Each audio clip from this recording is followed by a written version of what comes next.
सारिਆਂ ਨੂੰ जय मसीह दी। परमेश्वर आप सब ਨੂੰ आशीष करे। सो आओ परमेश्वर का धन्यवाद करते हैं कि परमेश्वर ने सानू एक समा दिता कि असी परमेश्वर की खिदमत ਅਤੇ ਉਹਦੇ वचन ਨੂੰ सुन सकीए ਅਤੇ महिमा ਦੇ ਵਿੱਚ ਅੱਗੇ ਵੱਧ ਸਕੀਏ। सो साडा विषा ਚੱਲਦਾ ਸੀ परमेश्वर ਦੇ ਬਾਰੇ। ਅੱਜ ਅਸੀਂ परमेश्वर ਦੇ सदीपक परमेश्वर होने के अर्थ ਨੂੰ ਸਮਝਾਂਗੇ। परमेश्वर ਨੂੰ क्यों सदीपक ਜਾਂ अमर परमेश्वर क्यों किया जाता है, उस गल ਨੂੰ ਅਸੀਂ ਸਮਝਾਂਗੇ। प्रियो तुसीं स्क्रीन ते देखते होंगे सदीपक होने तो की भाव है। इस शब्द का अर्थ है कि जिसकी ना कोई शुरुआत होवे अते ना ही अंत होवे, उसनूं कहंदे आ सदीपक, यानी अमर परमेश्वर। इस संसार में हर एक की शुरुआत अते अंत है, पर जिसने सब कुछ बनाया वो इस समय काल के चक्कर तो आज़ाद है। इसलिए परमेश्वर कहते हैं अल्फा ओमेगा परमेश्वर, यानी सदीपक परमेश्वर, अटरनल गॉड, यानी जिहदा मरण के चक्कर तो जां समय काल के चक्कर तो बाहर होवे, जिहदी उम्र जां एज की कोई हद ना होवे, सो उसनूं कहंदे असीं सदीपक परमेश्वर। सो आओ इसनूं असीं पवित्र वचनां विच अच्छे तरीके नाल होर जानांगे। सो इस शब्द की पहली बार वरतों बाइबल विच परमेश्वर के वचन विच कित्थे अते किस दे द्वारा हुई है। असीं जद उत्पत्ति की किताब 21 अध्याय उहदी 33 आयत नूं पढ़दे हां तो अब्राहम के द्वारा इस शब्द की वरतों की गई। ये वाक्या किदों का है? जदों अब्राहम अते अबीमलक के विचकार, अब्राहम एक खूह पटदा है तो अबीमलक के विचकार उस खूह नूं लैके एक नेम बन्निया जाता है कि अब्राहम कहता है खूह मेरा है। सो उत्थे वो बेरे शबा नाम लेंदा है उस जगह का। जो एक नेम बनता है उस जगह का नाम बेरे शबा रखा जाता है, जिसका मतलब होता है जिसनों वेरे शबा का खूह भी आख्या जाता है जां वाचा का खूह भी आख्या जाता है। सो उत्थे जो अबीमलक चला जाता है तो अब्राहम उत्थे एक झाऊ का एक रुख लगाता है अते उस खूह के कोल, उस रुख के कोल वो की करता है, यहोवा परमेश्वर अगे एक प्रार्थना करता है। तो तद वो परमेश्वर का सनातन यहोवा सनातन परमेश्वर करके नाम लेंदा है, जिथे सानू पहली बार ये पता लगता है कि परमेश्वर के शब्द के नाल असीं सनातन परमेश्वर जां सदीपक परमेश्वर क्यों जोड़ते हाँ। सो आई होप तुहानू समझ आया होएगा मैं की कहना चाहना हाँ। आओ कुछ उदाहरण देखांगे। जो तुसीं जबूरां की किताब उहदा 93 अध्याय उहदी 2 आयत नूं पढ़दे हाँ तो उहदे विच इस प्रकार लिखा होया है, तेरा सिंघासन आद तो कायम है।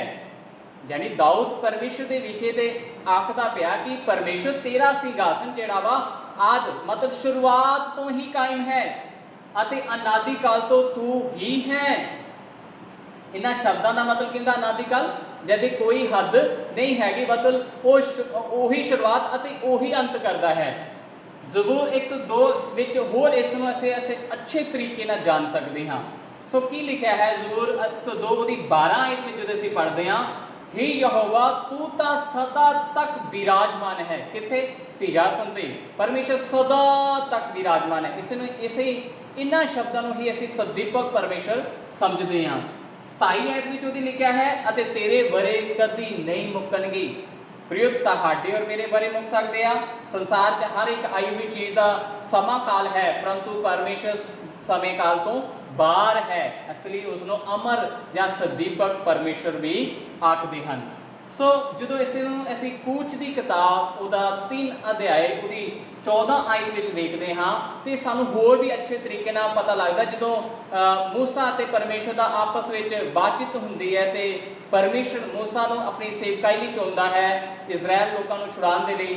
तद मूसा के पुछण ते वो उसका अपना नाम दसदा है तो उसनूं जदों दसदा कि मेरा नाम यहोवा है अते मैं सदीपक काल तो मेरा इहो ही नाम है, तो तद वो एक शब्द आखदा है परमेश्वर मैं हाँ जो मैं हाँ। सो इसका जो असीं अनुवाद देखते हैं तो अपने आप के इस शब्द जिहड़े आ कुछ दसदे पे सानूं, मतलब परमेश्वर का कहना सी मैं निरंतर बने रहने वाला परमेश्वर है। उन्होंने इजरायली लोगों को जाके दस कि मैं हाँ जो मैं हाँ परमेश्वर ने मैनू भेजा है जो सदा सदा बनिया रहता है, वो मिटदा नहीं। वो एक समय नहीं सी कि अज उस है नहीं या उस समय से तो हुण वो समय नहीं होएगा, सदा ही परमेश्वर रहिंदा है।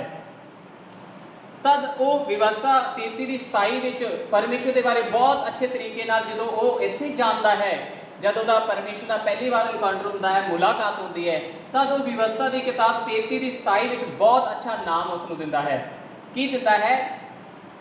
ਇਜ਼ਰਾइल ਨੂੰ ਜਦੋਂ ਆਸ਼ੀਸ਼ ਦੇ ਰਿਹਾ ਹੈ ਆਪਣੇ ਜਾਣ ਤੋਂ ਪਹਿਲਾਂ, ਤਾਂ ਕਹਿ ਰਿਹਾ ਅਨਾਦਿ ਪਰਮੇਸ਼ਰ ਤੇਰਾ ਧਾਮ ਹੈ। ਧਾਮ ਦਾ ਮਤਲਬ ਹੁੰਦਾ ਹੈ ਤੇਰਾ ਨਿਵਾਸ ਸਥਾਨ, ਜਿੱਥੇ ਤੂੰ ਰਹਿਣਾ ਹੈ, ਟਿਕਾਣਾ ਪਾਣਾ ਹੈ। ਤੁਸੀਂ ਔਰ मैं प्रिय लोगों इस संसार में छड्ड के एक ना एक दिन जाना है और सब ने परमेश्वर के कोल जाना है, परंतु परमेश्वर के नियम के अनुसार। यदि असीं परमेश्वर के नियम के अनुसार चलांगे तो असीं सब परमेश्वर के नाल वास करांगे। इसलिए इजराइल नूं मूसा आशीष दे के आखदा है अनादि परमेश्वर, यानी कि सदीपक परमेश्वर, अटरनल परमेश्वर तेरा की होएगा? रहन का ठिकाना होएगा। हालेलुया।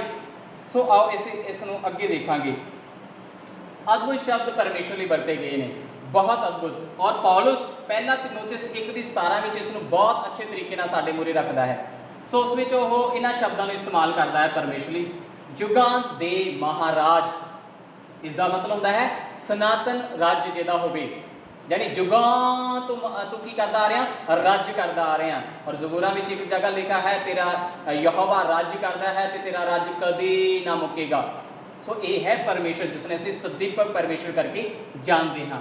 दूसरा शब्द इस्तेमाल करता है अविनाशी परमेश्वर, जिसका मतलब होता है नाश होने तो रहित। सो प्रयोग परमेश्वर कभी नाश नहीं होंगे, वो नाश होने तो रहित ने।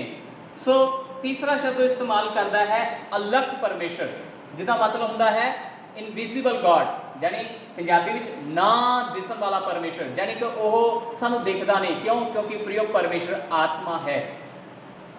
चौथा शब्द वो इस्तेमाल करता है अद्वितीय परमेश्वर, जिसनों कहते हैं ओनली वन गॉड, जिसका पंजाबी विच मतलब बनेगा जिसके वर्गा कोई होर है ही नहीं। सो एक शब्द होर मैं इस्तेमाल करांगा अमर परमेश्वर, जिसका मतलब होता है ना ही जम्मन का दिन है अते ना ही मरण का दिन है। अमर उसने कहा जाता है जिसका ना तो जम्मन का अते ना ही मरण का दिन है। प्रयोग जिस विच ये गुण होणगे उही सदीपक परमेश्वर होएगा।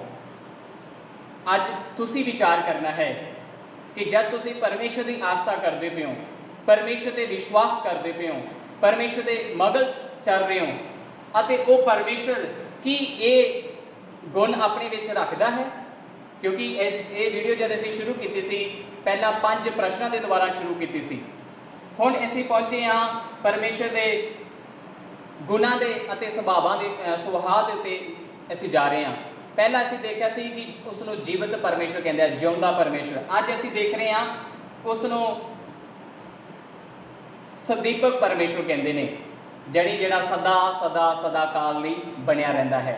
अल्फा ओमेगा ये ग्रीक दे पहला और अंतिम अखर है, यानी कहने का भाव परमेश्वर का कोई अंत ते कोई शुरुआत नहीं है। रियो इन्हां सारे चक्रां तो परमेश्वर बाहर है। यदि तुसी इस परमेश्वर की आस्था करते हो तो परमेश्वर तुहानूं आशीष करे। यदि तुसी इस आस्था नूं इस अमर ते सदीपक परमेश्वर नूं किसी होर तरीके नाल मानते पे हो तो अज तुहानूं विचार करने की जरूरत है।